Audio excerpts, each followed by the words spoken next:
सुनिए मेरी बात गौर से, क्या बोल रहा हूं, कौन से चैप्टर की वैसे बात हो रही है। वैसे तो केमिस्ट्री में आप क्या पढ़ते हैं, केमिस्ट्री में वैसे तो हम क्या पढ़ते हैं जी, मैटर।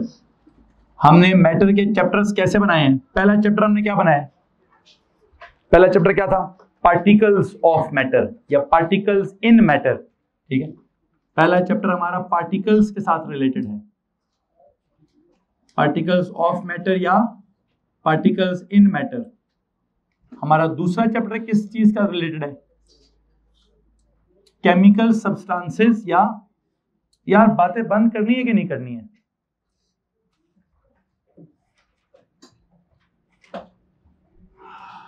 बेटा मेरे सब्र को ना आजमाया करो यार।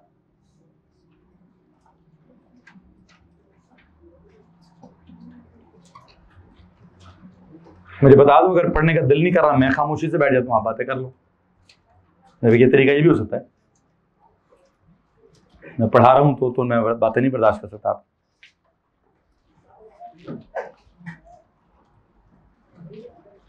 पार्टिकल्स ऑफ मैटर वाला चैप्टर हमारा पूरा कंप्लीट हुआ है, क्योंकि उसके अंदर हमने एटम्स पढ़ना था, आयंस पढ़ना था और मॉलिक्यूल्स पढ़ना था।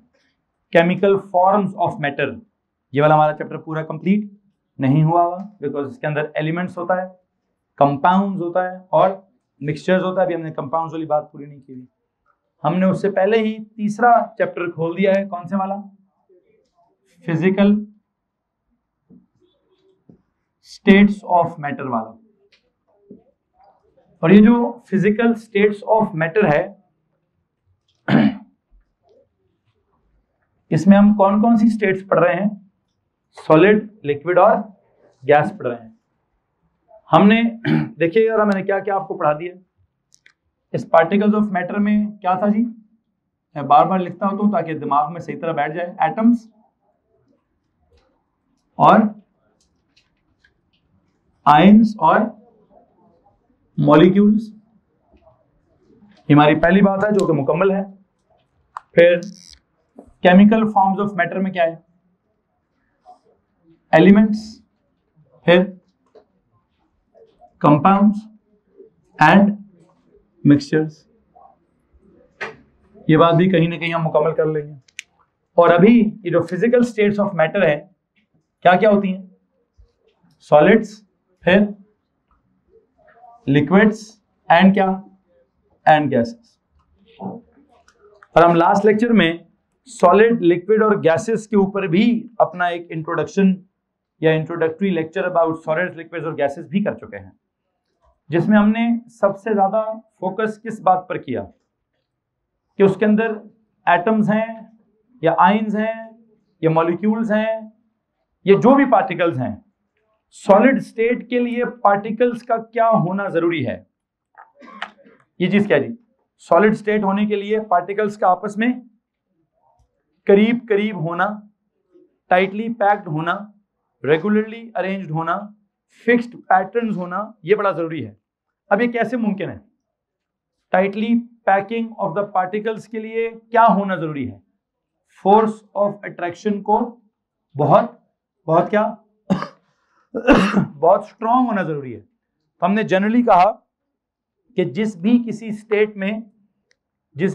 स्टेट ऑफ मैटर में अगर पार्टिकल्स जैम पैक हुए, उनके दरमियान में फोर्सेस बहुत स्ट्रांग हुई और वो जैम पैक हुए, बल्कि दो जुमले ऐसे हैं, फोर्स ऑफ अट्रैक्शन बहुत स्ट्रांग हुई तो क्या होंगे, टाइटली पैक्ड होंगे। अगर वो टाइटली पैक्ड हैं तो फोर्स ऑफ अट्रैक्शन को क्या होना पड़ेगा, बहुत स्ट्रांग होना पड़ेगा। अब दोनों में से कौन कॉज है और कौन इफेक्ट है, वो तो मेरे ख्याल से कॉज क्या है, कॉज ये कि फोर्स ऑफ अट्रैक्शन बहुत स्ट्रांग होगी तो इसका इफेक्ट क्या होगा, पार्टिकल्स टाइटली पैक्ड होंगे, जो कि हमें फिजिकली नजर कैसे आएंगे, ऐसा सब्सटेंस हमें फिजिकली कैसा नजर आएगा, सॉलिड स्टेट में नजर आएगा। असल में कहानी क्या है, कहानी है केमिस्ट्री की, लेकिन देखेगा हमें क्या, फिजिक्स। इसलिए ये केमिस्ट्री और फिजिक्स का एक कंबाइंड टॉपिक है कि प्रॉब्लम पार्टिकल्स की है। कॉन्सेप्ट किसका है, पार्टिकल्स का। क्या कॉन्सेप्ट, कि उनके दरमियान में फोर्स ऑफ अट्रैक्शन क्या है, बहुत स्ट्रांग है, जिस वजह से पार्टिकल्स कैसे हैं, टाइटली पैक्ड हैं। तो इसका मतलब क्या है, फिजिक्स में इस बात का मतलब क्या है सर जी फिजिक्स में इसका मतलब हर सॉलिड ऑब्जेक्ट है, जो भी ऑब्जेक्ट सॉलिड स्टेट में है उसके अंदर जो भी पार्टिकल्स हैं उनके वो क्या है, टाइटली पैक्ड है, क्योंकि उनके दरमियान फोर्स ऑफ अट्रैक्शन बहुत अगर मैं फोर्स ऑफ अट्रैक्शन का नाम समझाना स्टार्ट कर दूं कि जी मेटालिक बॉन्ड है या कोवेलेंट बॉन्ड है या आयनिक बॉन्ड है, ये 3 लफ्जों की अगर मैंने एक्सप्लेनेशन देना स्टार्ट कर दी तब तो मैं प्योरली किसकी बात करूंगा, फिर मैं प्योरली केमिस्ट्री की बात कर रहा हूं। लेकिन अगर मैं इन नामों की एक्सप्लेनेशन ना दूं, जस्ट क्या बोलूं, force of attraction is very strong, तो जनरल बात है। ये क्या बात है भाई, ये मैं ना नाम मेटालिक बॉन्ड का रख रहा हूं, ना आयनिक बॉन्ड रख रहा हूं, ना कोवेलेंट रख रहा हूं, तो अगर मैं बॉन्डिंग का नाम इन्वॉल्व नहीं करता तो इसका मतलब मैं प्योर केमिस्ट्री में मौजूद नहीं हूं। मैं सिर्फ कहता हूं जी पार्टिकल्स हैं, मैं इवन एटम आयन मॉलिक्यूल भी नहीं कहता है। मेरी बला से कोई एलिमेंट है, कंपाउंड है कि मिक्सचर है, मैं एटम आयन और मॉलिक्यूल की जगह क्या कहूंगा, पार्टिकल्स। मैं एलिमेंट, कंपाउंड और मिक्सचर कहने की बजाय क्या कहूंगा, सब्सटेंस। और सब्सटेंस की किस स्टेट में इंटरेस्टेड हूंगा, फिजिकल, तो उसको क्या कहूंगा जी, सॉलिड। किसको मसला है? अगर आपने एटम की टाइप या आयन या मॉलिक्यूल की टाइप को रेदनी है तो केमिस्ट्री होगी। आप एलिमेंट जानना चाहते हैं, कंपाउंड जानना चाहते हैं, केमिस्ट्री होगी। आप टाइप ऑफ द बॉन्डिंग जानना चाहते हैं, केमिस्ट्री होगी। लेकिन अगर आप सिर्फ क्या जानना चाहते हैं, सर जी पार्टिकल्स जो भी हो, फोर्स बस स्ट्रांग हो तो क्या होगा, तो सॉलिड स्टेट होगी। पार्टिकल्स जो भी हो, फोर्स मीडियम हो बिटवीन द पार्टिकल्स तो क्या होगा, लिक्विड स्टेट होगी। पार्टिकल्स जो भी हो, एटम्स आयंस, लेकिन अगर फोर्स निग्लिजिबल हुई या वीक हुई या ना हुई तो स्टेट क्या होगी, पार्टिकल्स एक दूसरे से बहुत दूर दूर होंगे सर, और स्टेट कौन सी होगी, गैसियस स्टेट होगी। क्या इस बात में किसी को प्रॉब्लम है? अच्छा, तो मैंने आपको पहले पेज पर क्या कुछ लिखवाया हुआ है फोर्सेस की बात भी की हुई है, अरेंजमेंट की बात भी की हुई है, मूवमेंट की बात भी की हुई है कि जो टाइटली पैक्ड है कौन से वाले, उनके दरमियान मूवमेंट कैसी है, सिर्फ वाइब्रेशनल, सिर्फ कैसी, गैसियस स्टेट में मूवमेंट कैसी है, रैंडम, हैपहाजर्ड और वेरी फास्ट, किसी भी डायरेक्शन में वेरी, मतलब वो आप, आई होप मैंने आपको सारा स्ट्रक्चर दिमाग में डेवलप करवा दिया है। यहां तक अगर किसी के पास कोई सवाल है तो आप प्लीज हाथ खड़ा कर सकते हैं। एनीवन? नो? ओके। तो अभी काम कराते हैं, पहले पेज पे मैंने कुछ भी और नहीं लिखवाना, पहले पेज पे जितना मैंने लिखवाना था, समझाना था, मैं समझा चुका हूं। आखिरी जो कंप्रेसिबिलिटी वाला कोई प्रॉब्लम है, वहां अगर किसी ने मुझसे कुछ सवाल पूछना है तो आप पूछ सकते हैं। मैंने कंप्रेसिबिलिटी को क्या कहा था, only which substance can be compressed, gases. क्यों? गैसेस के पार्टिकल्स एक दूसरे से क्या होते हैं, बहुत दूर दूर होते हैं, उनके दरमियान में एम्प्टी स्पेस क्या होती है, बहुत ज्यादा होती है। तो जब आप फोर्स लगाते हैं या प्रेशराइज करते हैं उसको प्रेशर अप्लाई करते हैं तो वॉल्यूम क्या हो जाता है, कम हो जाता है। क्यों? पार्टिकल्स करीब करीब आ जाते हैं। ये सॉलिड स्टेट कंप्रेस क्यों नहीं होती सर? वो पहले ही पार्टिकल्स क्या होते हैं, पहले ही पार्टिकल्स इतने करीब करीब होते हैं कि हम उनको मजीद करीब करीब की तरह से लेकर आए, इसलिए वो क्या होते हैं, वो इनकंप्रेसिबल होते हैं। काम करें जरा, पहले वाले पेज बनाएं।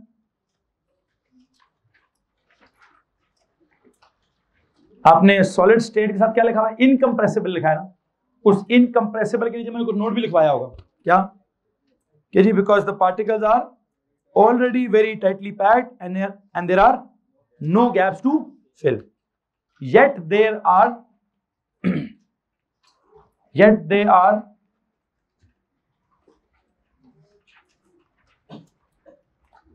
कंप्रेसिबल तो नहीं होंगे, लेकिन एक और चीज है, या वो क्या होते हैं, दे आर डक्टाइल होते हैं, या मेलिएबल होते हैं, या क्या बोलते हैं, ब्रिटल होते हैं। मतलब वो उनके अपने कैरेक्टर जरूर हैं, कंप्रेस नहीं होते। फोर्स लगाने से या प्रेशर लगाने से क्या हो जाएंगे, या तो टूट जाएंगे या फिर क्या कर जाएंगे, या डिफॉर्म हो जाएंगे।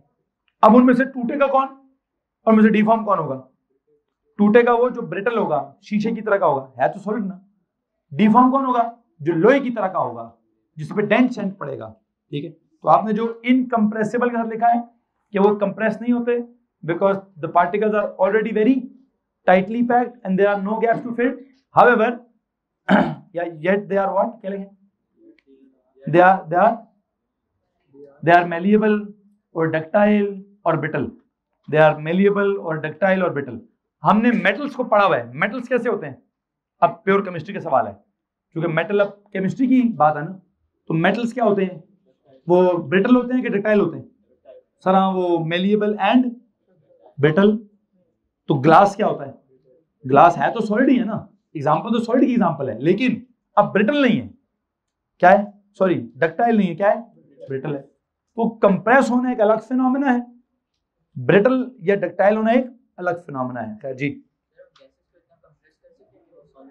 हाँ कर सकते हैं, बिल्कुल कर सकते हैं कि गैसेस को आप इतना कंप्रेस कर दें, लेकिन सिर्फ कंप्रेस नहीं किया जाता, गैसेस की स्टेट को सॉलिड बनाने के लिए एक और काम भी है, क्या, टेम्परेचर कम कर दें। क्या कर दें, बजाय इसके कि सिर्फ कंप्रेस करके उसको लिक्विड बनाए या कंप्रेस करके उसको सॉलिड बनाए, जो मेरा अगला टॉपिक है वो क्या है, वो टेम्परेचर से रिलेटेड है। किस रिलेटेड है, कहता है टेम्परेचर कम कर दो, खुद ही क्या हो जाएगा, खुद ही कोई गैस या लिक्विफाई हो जाएगी या इवन सॉलिडिफाई हो जाएगी। तो आपकी बात बिल्कुल ठीक है, या तो आप प्रेशराइज करके इतना करीब ले आए कि वो लिक्विड या सॉलिड हो जाए, या फिर टेम्परेचर को जब हम रिड्यूस करेंगे। इसलिए मैंने फिजिक्स वाले बच्चों को बिठा दिया है कि मैंने आगे क्या पढ़ाना है, टेम्परेचर पढ़ाना है। क्या पढ़ाना है जी, या मैंने जो आपके गैसेस का जो कॉलम है, गैसेस को कॉलम में आखिरी बात क्या लिखी है, प्रेशर लगाएंगे तो वॉल्यूम कम होगा। ये प्रेशर और वॉल्यूम क्या चीज है, ये भी तो फिजिकल क्वांटिटी है। क्या है, ये नहीं फिजिकल क्वांटिटी सर, ये भी तो फिजिकल क्वांटिटी है। इवन आगे आपने क्या दिया, बॉयल्स लॉ, ये लॉ केमिस्ट्री का तो नहीं है, ये किसका है, फिजिक्स का लॉ है। इसलिए इस चैप्टर में से बहुत सारी बातें फिजिक्स वाली भी निकलेंगी। क्या निकलेगा जी, खैर बहरहाल फिजिक्स वाली अगर बातें निकलेंगी तो हम सबसे पहली बात क्या निकालेंगे, जाएंगे अगले पेज पर। ये जो फिजिकल स्टेट्स ऑफ मैटर है, इनका अगले पेज पर क्या लिखा हुआ है, चेंज ऑफ स्टेट। क्या लिखा हुआ है जी, change of state, change of state. Change of state का मतलब क्या है, क्या आप क्या करेंगे, आप सॉलिड को लिक्विड या लिक्विड को गैस या गैस को लिक्विड या लिक्विड को सॉलिड, या एक स्टेट से दूसरी स्टेट में जाएंगे।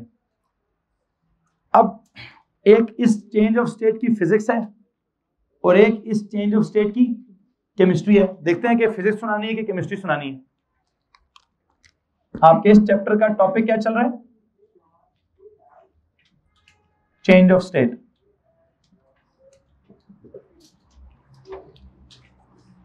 वैसे मुझे बात बताएं, फिजिक्स में जब दिखेगा तो आप उसको बोलेंगे स्टेट चेंज हो रही है। फिजिक्स में क्या हो रहा है, केमिस्ट्री में क्या हो रहा है, अगर मेरे को सॉलिड को लिक्विड बनाना है, सॉलिड को क्या बनाना है, तो केमिस्ट्री का जवाब दीजिए, व्हाट इज चेंजिंग। पार्टिकल्स की पैकिंग क्या हो रही है, पहले सॉलिड स्टेट में हो तो कैसे होते हैं, टाइटली पैक्ड, लिक्विड स्टेट में हो तो कैसे होंगे, लूजली पैक्ड। सॉलिड स्टेट में हो तो फोर्स ऑफ अट्रैक्शन क्या होगी, वेरी स्ट्रांग।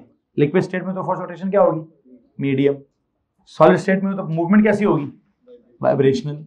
लिक्विड स्टेट में आ गया तो मूवमेंट कैसी होगी, ट्रांसलेशनल। कैसी, तो कहने का मतलब यह है कि एक्चुअल में जब कभी आप स्टेट चेंज करेंगे तो असल में आप क्या चेंज करेंगे, पार्टिकल्स की अरेंजमेंट चेंज करेंगे। क्या करेंगे, अरेंजमेंट टाइट पैकिंग से निकाल कर किधर ले जाएंगे, लूज पैकिंग तक ले जाएंगे। आई वुड लाइक कि आप एक काम कीजिए, चेंज ऑफ स्टेट की जो हेडिंग है ना, उसके आगे ब्रैकेट में लिखें चेंज ऑफ स्टेट में। बताइए सबसे इंपॉर्टेंट फर्क किस चीज पर पड़ता है, किस चीज पर फर्क पड़ता है जी, I think is the change in the arrangement of, क्या, change in the arrangement of particles. Change of state के आगे, हेडिंग के आगे, हेडिंग के आगे ब्रैकेट में क्या लिखें, ब्रैकेट में क्या लिखें जी, change in the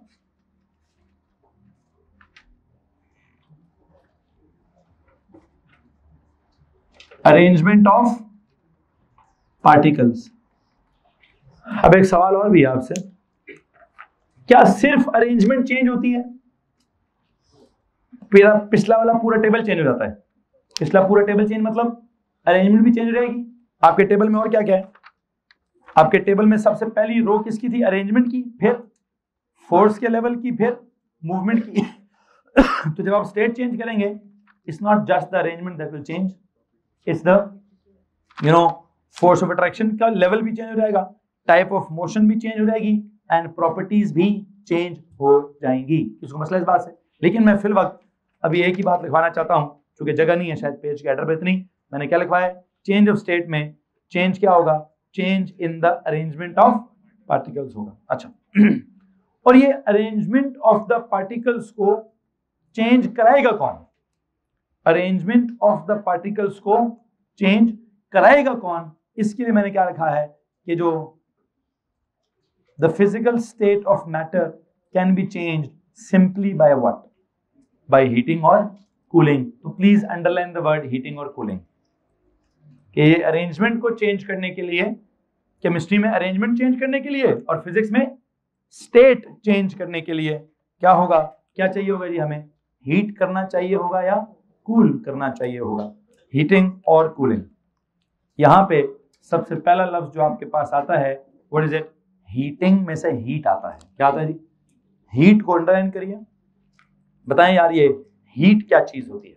low ji, what is heat, heat एक फॉर्म ऑफ एनर्जी है। क्या है ये, एक फॉर्म ऑफ एनर्जी है।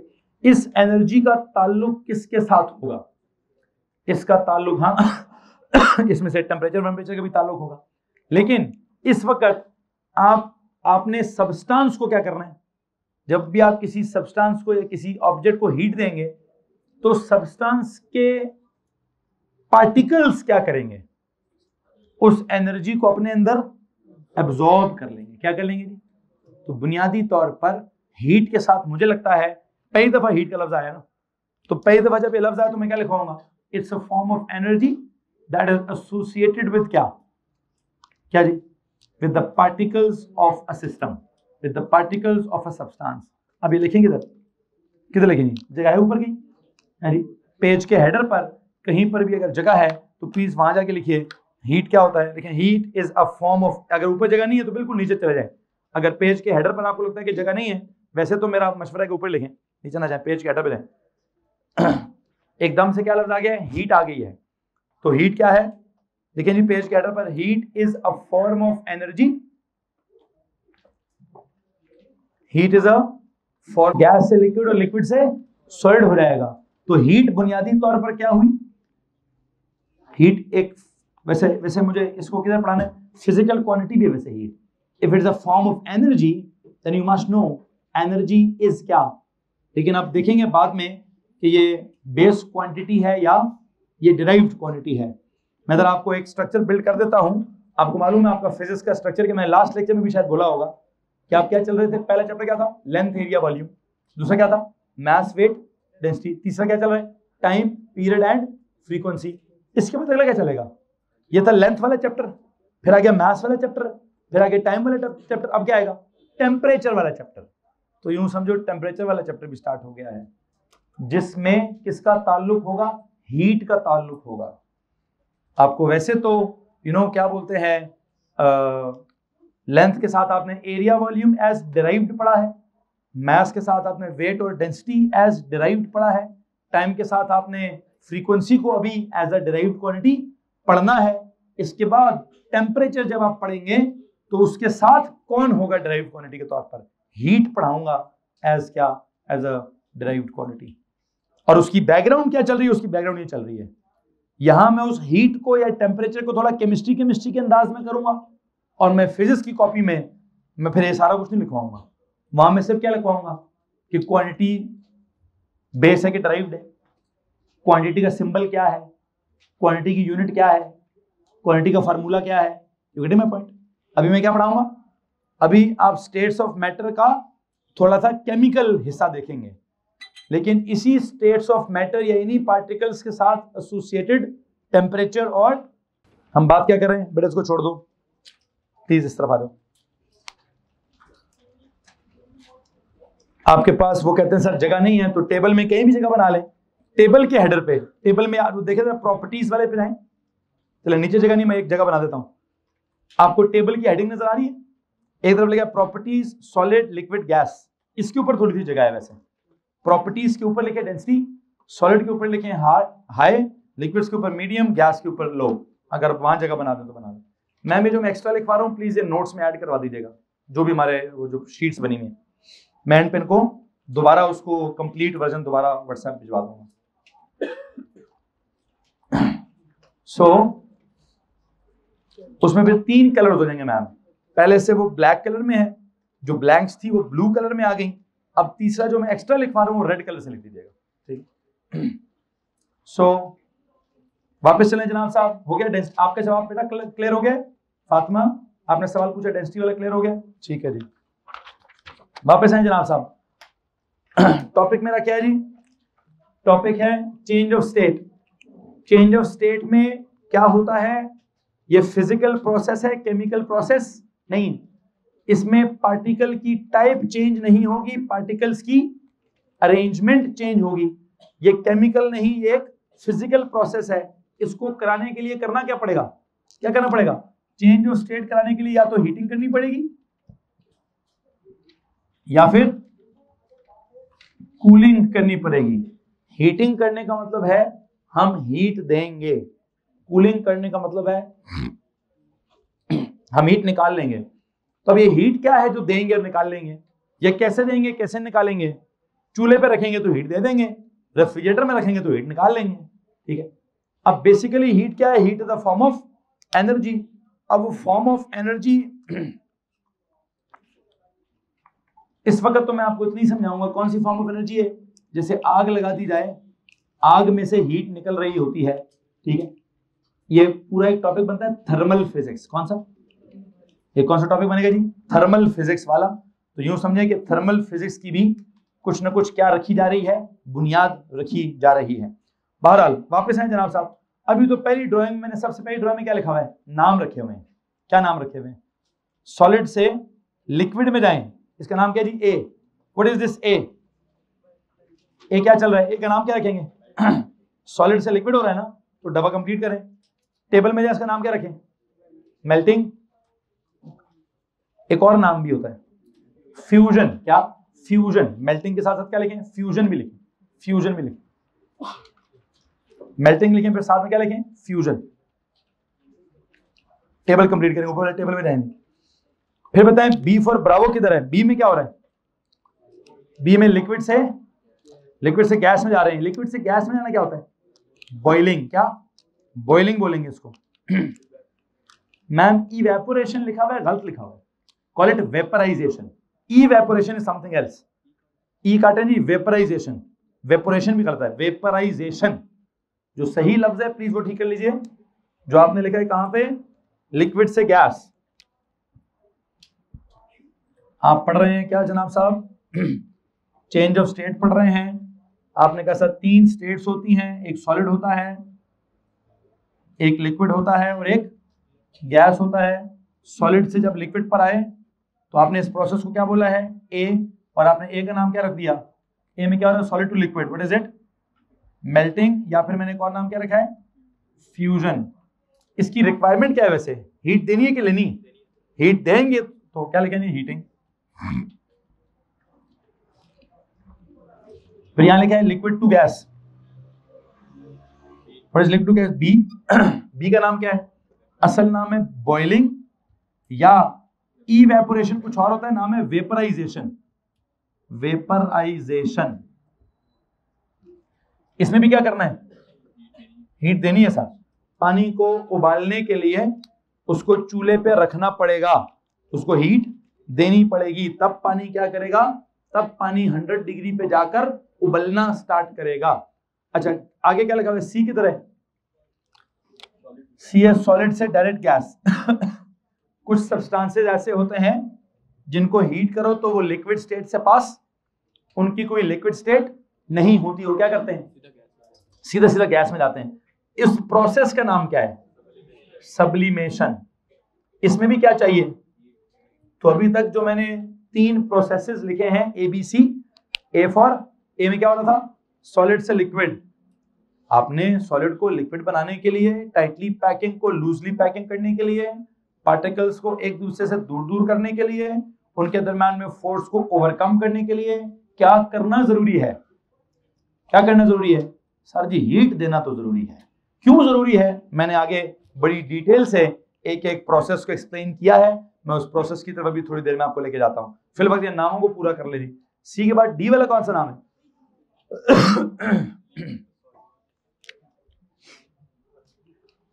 लिक्विड से क्या जी? This is D for delta. तो क्या करें इसको हम, जब भी आप लिक्विड को सॉलिड में लेके जाएंगे तो क्या होगा? This is freezing. इसके लिए आपको क्या रिक्वायरमेंट है? फ्रीजर के अंदर रखना पड़ेगा। तो फ्रीजर क्या करता है? कूल करता है। ई किधर लिखा हुआ है? ई है गैस से लिक्विड में। This is known as condensation. Condensing या कंडेंसेशन। इसमें भी क्या करना पड़ेगा? कूल करना पड़ेगा। ये जो बादल बारिश बन जाते हैं, कब बनते हैं? हर जगह पे नहीं, जब कोई ठंडी जगह मिलती है उनको, जहां पे उनका टेम्परेचर बहुत कम हो जाता है, वहां जो बादल हैं वो क्या कर जाते हैं? लिक्विड में कन्वर्ट करके बारिश बनकर बरसना स्टार्ट कर देते हैं। फिर क्या है जी? वो जो आपके कुछ सब्सटेंसेस थे जो डायरेक्ट सॉलिड से गैस में गए थे, उनको अगर आपने क्या कर दिया? उनको वापस कूल कर दिया तो क्या कर जाएंगे वो? ए बी सी डी, क्या जी है? E. What is this? E. F के दे, ये वाला ई था। और ये क्या है? This is F. अच्छा, जब गैस से डायरेक्ट सॉलिड में जाएंगे, जिसको आपने एफ बोला, क्या है? ये किसका रिवर्स हो रहा है? तो इसका नाम ही क्या है? Reverse sublimation. क्या नाम है इसका? Reverse sublimation.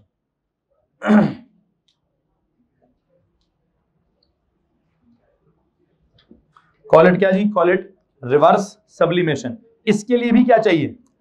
इसके लिए भी कूलिंग चाहिए जी। इसके लिए भी कूलिंग चाहिए जी। तो भाई यहां तक किसी को परेशानी है? एनीवन? सो यू नो हम क्या कर रहे हैं, हमने यहां पे नाम लिखे हैं इन तमाम प्रोसेसेस के कि सर जी ये जब भी आप किसी सब्सटेंस को हीट करेंगे या कूल करेंगे, तो अगर उसकी स्टेट चेंज होती है तो हमें इनिशियली सबसे पहले क्या पता होना चाहिए? उनके नाम पता होने चाहिए कि स्टेट के चेंज होने का नाम। और ये कोई छठी सातवीं जमात में भी पढ़ाए जाते हैं। इन नामों में कोई रॉकेट साइंस। एक लफ्ज था बड़ा अजीब सा, कौन सा? इवेपोरेशन। मैंने उसको भी कटवा दिया है, मैं आगे जाके पढ़ाऊंगा कि इवेपोरेशन में और बॉइलिंग में फर्क है। अभी क्या लफ्ज लिखवाना चाहता था? Boiling and vap. हाँ, ये दोनों सेम, बॉइलिंग और वेपराइजेशन दोनों लफ्ज सेम है। लेकिन सबसे बेहतर लफ्ज क्या है? आई थिंक सबसे बेहतर लफ्ज है बॉइलिंग। कौन सा जी? आप वेपराइजेशन भी ना लिखे तो बेहतर है, बट कोई बात नहीं, बॉइलिंग कहा जा सकता है। बॉइलिंग को वेपराइजेशन भी कहा जा सकता है। इन नामों में किसी को प्रॉब्लम है? अच्छा, नाम हमने सीख लिया जी बेटा। सॉलिडिफिकेशन क्या? नहीं नहीं, डिपोजिशन नहीं बोलेंगे इसको हम, मैंने तो कभी भी नहीं सुना इसको। इसके लिए किसी किताब में सॉलिडिफिकेशन लिखा हुआ है, लेकिन मैं सॉलिडिफिकेशन भी नहीं पढ़ाता हूं। क्यों नहीं पढ़ाता? बिकॉज सिर्फ ये गैस से वापस सॉलिड में जाना सॉलिडिफिकेशन नहीं होता, फिर वो लिक्विड से सॉलिड में जाने को भी क्या कह देंगे? उस फ्रीजिंग को भी कोई सॉलिडिफिकेशन कह सकता है। ठीक है, उसमें भी तो देखें, आपने जो लफ्ज बोला तो मैं बिल्कुल भी नहीं बोलूंगा। मैं क्या बोलूंगा? मैं सब्लिमेशन का ही रिवर्स पढ़ा दूंगा, रिवर्स सब्लिमेशन। और ये टॉपिक इतना जनरल नहीं है, ये बड़ा स्पेसिफिक टॉपिक है। दुनिया के हर मटेरियल के साथ ये फिनोमेना नहीं होता। There are only very few materials जिनके साथ ये फिनोमेना है। तो बड़ा जनरली स्पेसिफिक फिनोमेना है। जनरल कौन है? मेल्टिंग या बॉइलिंग। मेल्टिंग बॉइलिंग का उल्टा फ्रीजिंग या कंडेंसेशन। ये सब्लिमेशन रिवर्स सब्लिमेशन हर मटेरियल के साथ नहीं है, ये बड़ा रेयर फिनोमेना है। और बस इसको हम जाने वाले को सब्लिमेशन, वापस आने वाले को रिवर्स सब्लिमेशन कहते हैं। बहरहाल नामों में से निकलते हैं जनाब साहब, और क्या करेंगे? जो आपके पास यहाँ सबसे पहला प्रोसेस लिखा हुआ है, इस सबसे पहले प्रोसेस की एक्सप्लेनेशन डेवलप करने की कोशिश करते हैं। प्लीज बताइए, सबसे पहला प्रोसेस आपके पास क्या लिखा हुआ है? Melting, which is also known as fusion. क्या जनाब साहब? तो पहली जो स्टेट ऑफ चेंज है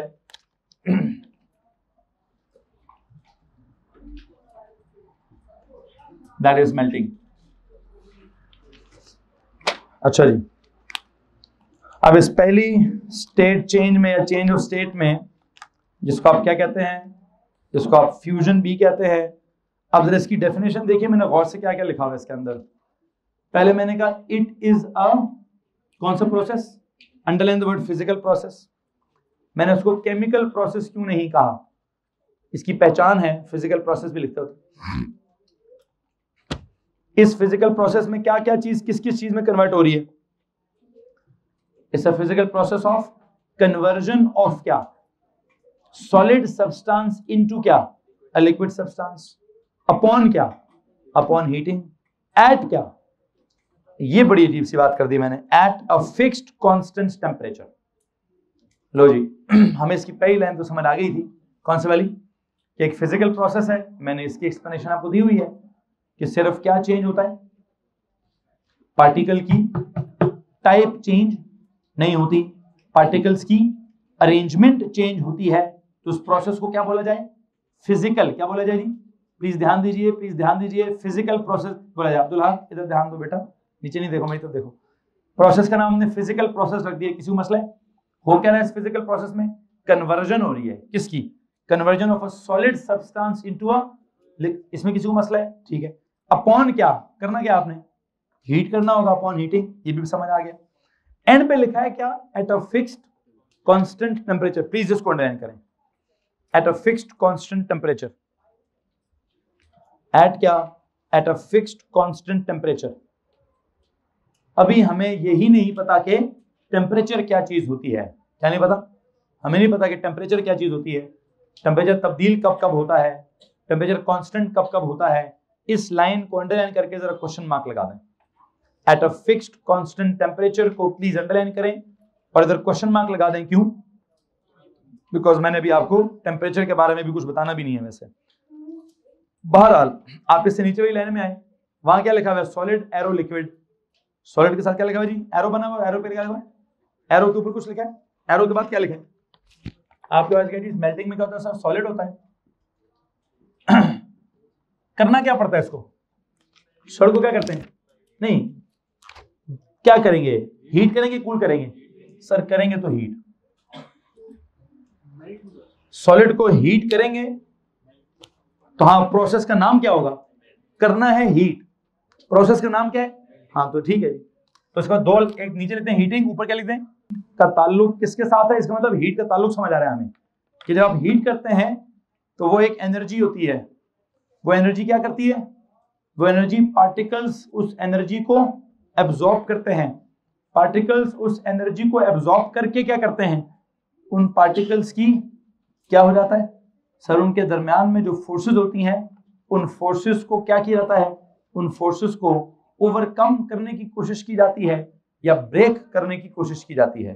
क्या होता है जनाब साहब? तो हमें यहां से थोड़ी सी फीलिंग आ रही है कि हीट करने से क्या होगा या कूल करने से क्या होगा। हमें इस बात की थोड़ी सी समझ आ रही है। लेकिन you know it's not just this के आप हीट करेंगे तो सीधा सीधा फोर्सेस ही ओवरकम होना स्टार्ट हो जाएंगी या ब्रेक होना स्टार्ट हो जाएंगी। असल में हीट करने से सिर्फ और सिर्फ ये फोर्सेस ऑफ अट्रैक्शन ओवरकम नहीं होती, इससे पहले भी कुछ होता है।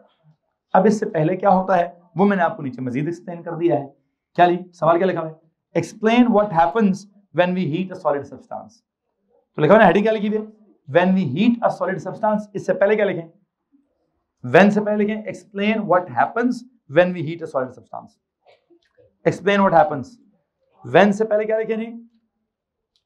आपकी अगली हेडिंग है when we heat a solid substance. When से पहले उसी लाइन में व्हेन से पहले उसी लाइन में क्या लिखना है? Explain what happens. व्हेन से पहले लिखें एक्सप्लेन व्हाट हैपेंस। व्हेन क्या? When we heat a solid substance. तो यहां पे जवाब में मैंने क्या लिखा हुआ है कि जनाब साहब दो स्टेजेस हैं। कितनी? दो स्टेजेस हैं। पहले क्या होता है? हीट करूं कैसे?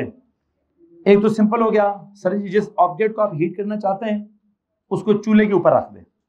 क्या रख दे? हीट मतलब आग के ऊपर रख दे। किस पर रख ले? आग के अंदर सबसे ज्यादा क्या होता है?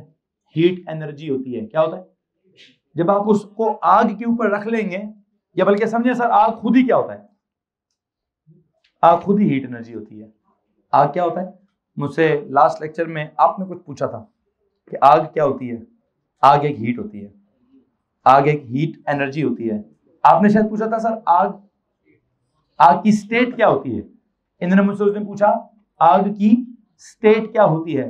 वैसे तो आपका सवाल ए लेवल का है, अगर आप मुझसे ए लेवल में ये सवाल पूछते तो मैं कहता आग फोर्थ स्टेट ऑफ मैटर होती है जी, वो प्लाज्मा टाइप चीज होती है, लेकिन मैंने अपने ओ लेवल में ये लफ्ज इस्तेमाल नहीं करना, तो मैं आपको जवाब ये नहीं दूंगा कि आग कोई फोर्थ स्टेट ऑफ मैटर होती है। नो, मैं आपको क्या जवाब दूंगा, आग एक फॉर्म ऑफ, आग हीट एनर्जी होती है। सिंपल कर लेते हैं यार, आग क्या होता है, आग हीट एनर्जी होती है, ठीक है।